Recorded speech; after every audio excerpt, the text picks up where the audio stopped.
Hello everybody and welcome back to a beautiful Sunday around here, where so far the wind has been fairly respectful, so I figure we'll get this started and hopefully have another decent video here with this newer camera. Let's see, it's the middle of September, and basically I'm letting everything grow until it dies in the yard this year because I've pulled plants really early in the past, and I'm kind of curious to see just how much of the season I'm missing out on and how much natural ripening we can get going on. So that's why, yeah, everything is still out here and I haven't really harvested much, but let's take a look and see how the things are growing. So yeah, all right. So let's start with something a little silly. Middle of September, as I was saying, and now my sunflower decides, oh, you know what, this is a good time to sprout and open up and just express myself. Yeah, a little bit late there, but at least we've got some late season pollen. So I figure, you know, if I get 2 months sooner on my planting for sunflowers, because these are the ones I just plain planted out, or 2 weeks earlier, I should say, then I might actually get some decent sunflowers next year. It's been a very educational year in the garden, as I've said kind of a couple of times. Down beneath those we have the first pumpkin patch. Looks like powdery mildew kind of setting in there. Makes sense though, a lot of moisture in the mornings and evenings, huge temperature swing between the two. Trying to get out of my own shadow here. We've got the one pumpkin that's being produced here. I mean, there's a little tiny start there, but I don't think that counts. And we've got a little dead one in there, and there might be something going on here. Yeah, there is. Let's see if I can get that. Yeah, so I don't think that really counts either, but been good for flowers, and again, keeping the pollen out there for our later season bees. There's a shard patch in front of it. This has been fantastic chicken food. The bugs have been at it pretty fierce, so we haven't had too much of it, but the chickens have really enjoyed it. Then over here we got our stubborn strawberries and the chaos patch. This produced so much free chicken feed this year.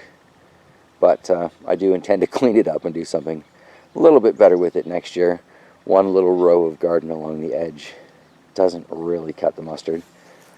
Quickly we'll look here at the radish and carrot patch.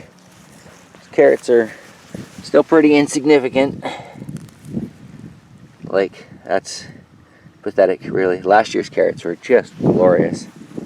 But that was over there, so who knows, 1 year soil difference playing with it, or I don't even want to get into what could be going on there.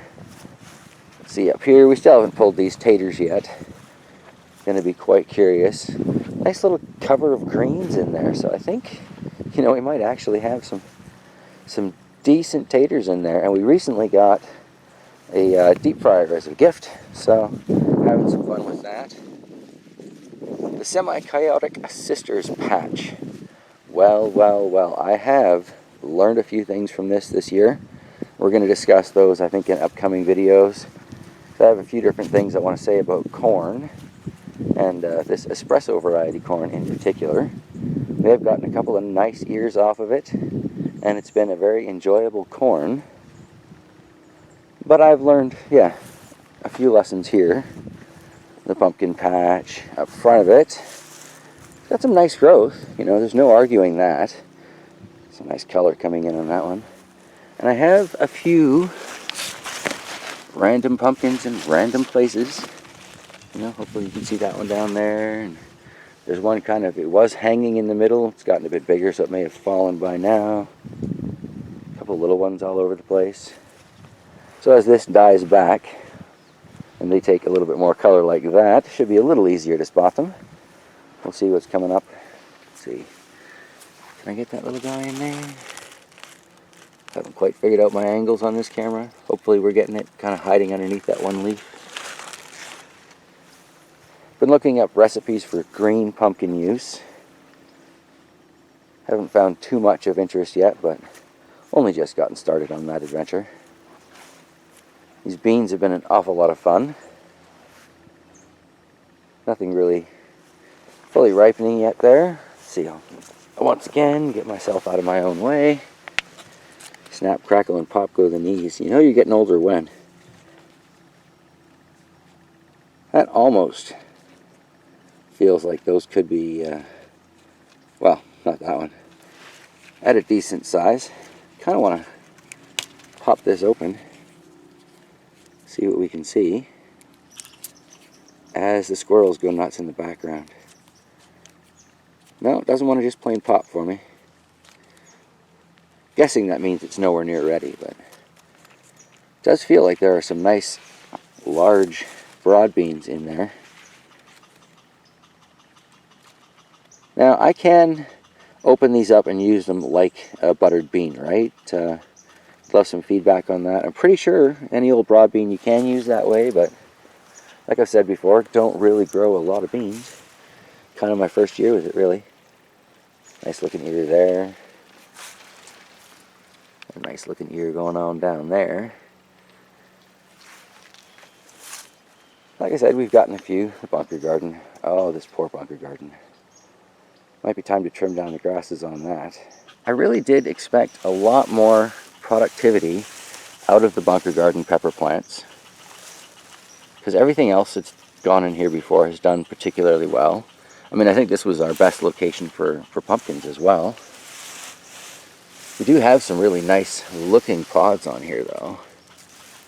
It may just be that I let this grass grow too much and it's too much competition or taking too much of the sunlight or whatever. So it could be entirely on me that the peppers haven't done that well. But I'm treating it basically the same as I do every year, so it's all kind of relative to itself. Some nice looking pods on here.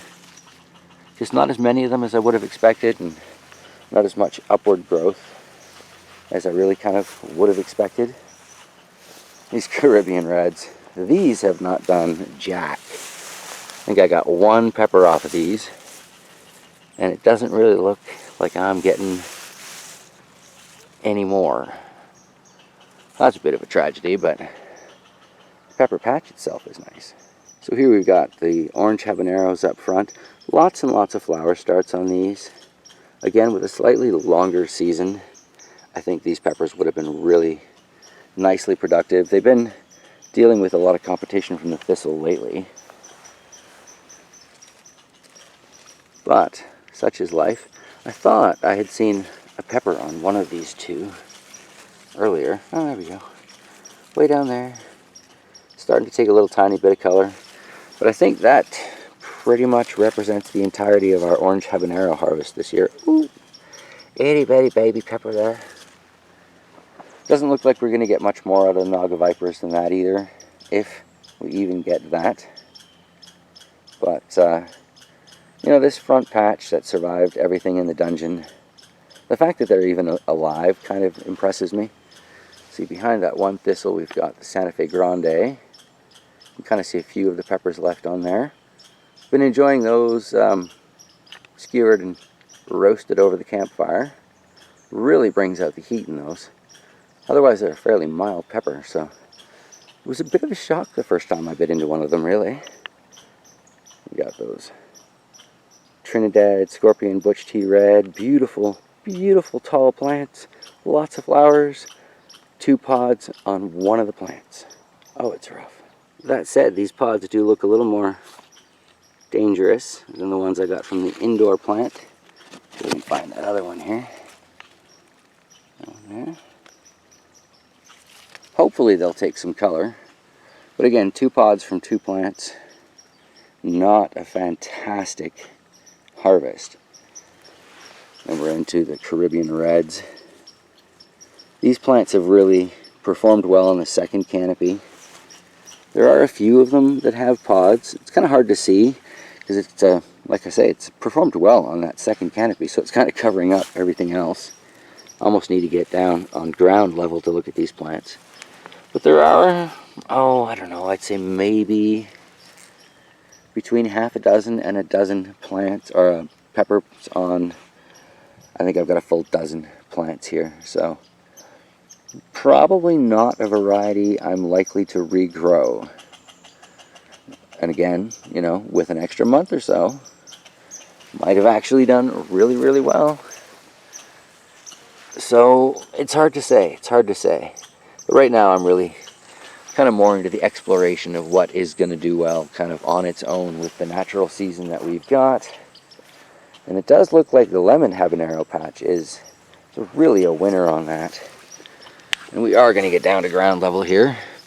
It's a little dewy and damp still, but I do it because I love y'all. Look at some of these. Like, that is not a small pod. Not a small pod at all. These do take a long time to ripen, but clip it and flip it. I've got all winter for these things to ripen and dry down there, so that's not too much of a concern. Alright, look at that. And the plant beside it. We do this without kneeling on any of the other plants. Got some monsters in there, right? We've got, oh, look at that, some color down at the bottom. Can we get that out? A couple of them with color down there. So yeah, these lemon habs, this is a variety I would definitely regrow, and I will order some of in the future. Absolutely.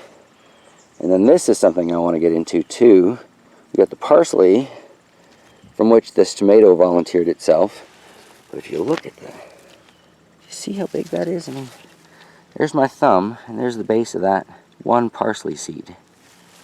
This thing has been harvested several times. Shocks makes a salad. I'm going to butcher the name of it, but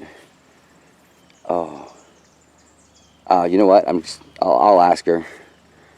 Tambuli, something like that. Anyway, it's really good. It's mostly parsley. This has got to be the largest individual parsley plant I have ever grown. That's including my aquaponic adventures. So the idea of planting these two, I mean, look at it. It looks like they're right on top of each other in there together. Seems to have worked out well. And one of the indigo rose plants that's still in a planter had a basil with it, and it did really, really well. So I want to explore planting different herbs with different peppers upstairs in the indoor gardening to see if I can produce any better results. These are destined to become some tasty fried green tomatoes in the very near future. So that is fantastic. That's some good weight to those. Like, this is a very solid tomato plant. I think both plants have definitely benefited from this companionship. So parsley and tomatoes, you know, just one of the things I have learned in my garden this year. There's another one of the lemon hab plants. Hopefully you can see the number of peppers there. So that's fantastic. Yeah, definitely going to go with this variety again in the future. The AeroGarden part of this patch too, I mean, holy. Sure, it's a little pricey, and you know, as far as starting seeds goes, some, you know, have mentioned that they see it as somewhat excessive, but loving peppers as much as I do and seeing the results that I have right in front of me here, I can't help but think it was worth just every penny. Oh, we got to take a look at that tomato plant too before we go today. And there's our $1 clearance tater patch. Let's start here because I've been really curious to pull up a couple of these plants and kind of see what we just get on a pull. Now you got to remember, these are planted into basically just mulch and compost. We didn't dig down into the ground for these at all. You know, and yeah, we got some nice little baby taters here. Throw those off there. Rolling back in. That's nice. Whoa, hey. That's not bad at all. Go through it. That's a clump. Now that is a baby potato. Another one there. Shake that off. Right, that's not bad. That certainly harvests out of the mulch nice and easy. Some pretty decent green growth on that, and really all we did was water it.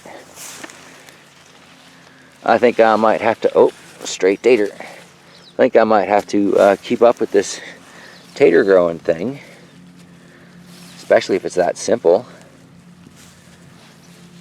Oh, I think we got the original seed potato there.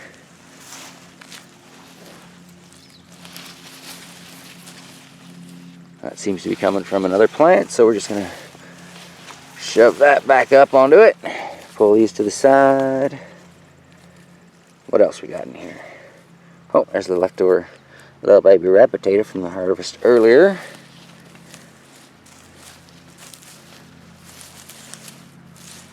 I think that might be part of another plant too. Alright. So that there is probably $1's worth of taters. And the fact that they're going to be super tender and delicious because they're fresh, I mean, that's got value that you can't really, well, you can't really pay cash for that.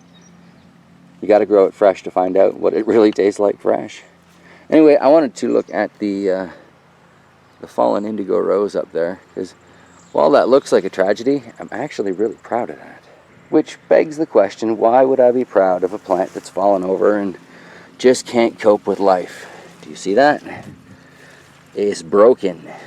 Standard issue tomato cage cannot hold the weight of this plant. That to me is mighty impressive. I see so many little purple globes on here. It is crazy. You know, pulling back on it, I'd say there's probably 5 to maybe even 8 pounds of tomatoes on there. It's still growing. Thought about taking the cage out, but kind of represents and shows fairly well just how well that plant is done. And again, this is one of those volunteer tomatoes from downstairs, right? We just planted it out into something else and let it go. My shadow's kind of blocking that. That's pretty. Nice thick stem, lots and lots of fruit. Shock's pulled a couple off of the bottom of this that had already ripened up. And we're letting it go, so who knows? We've got a few warmer days ahead apparently. We might still be able to harvest some of these beauties. Speaking of harvest, I should take them taters in. Maybe have some hash browns for a midday breakfast sort of Sunday brunch. So yeah, with that, if you're still with me, I certainly thank you for spending a little time with me here in my garden on this particularly beautiful Sunday morning. Probably going to be afternoon or evening by the time you guys get this. It does take a little bit longer to edit these videos now, but I think it's worth it. Anywho, yeah, let me know if you've got a favorite green pumpkin recipe, or you know, what you think I should do with those.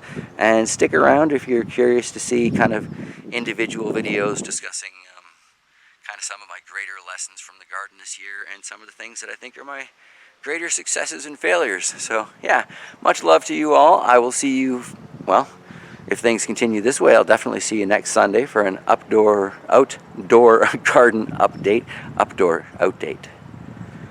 Time for more coffee. Actually, I have a green tea somewhere. That sounds even better.